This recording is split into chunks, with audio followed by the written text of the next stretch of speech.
Hi అండి, ఈరోజు నేను పల్లీ దోశ చేస్తున్నాను. అందుకు ముందుగా ఒక గిన్నె తీసుకొని రేషన్ బియ్యం 2 గ్లాసెస్ పోసుకొని అందులో 1 కప్పు పల్లీలు వేసుకొని 1 కప్పు మినపగుళ్ళు వేసుకొని మెంతులు 1 స్పూన్ వేసుకోవాలి. వేసుకొని ఇవన్నీ వాటర్ పోసి నీట్గా కడిగి పక్కన పెట్టుకొని నీళ్ళు పోసి మార్నింగ్ నుంచి 3-4 అవర్స్ నానబెట్టుకోవాలి. ఇప్పుడు మిక్సీకి వేస్తున్నాను. మిక్సీకి వేసుకొని అందులో మళ్ళీ ఇంకొకసారి కొంచెం రైస్ కూడా వేస్తే స్మూత్గా వస్తాయి దోశలు. రైస్ కూడా వేసుకొని మిక్సీ పట్టుకుంటున్నాను. మిక్సీ పట్టుకొని ఓవర్ నైట్ పెట్టేసేయాలి.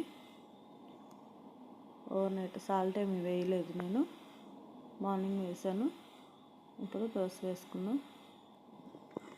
దోశ చాలా బాగా వచ్చిందండి. నచ్చితే లైక్ చేయండి, షేర్ చేయండి, సబ్స్క్రైబ్ చేయండి.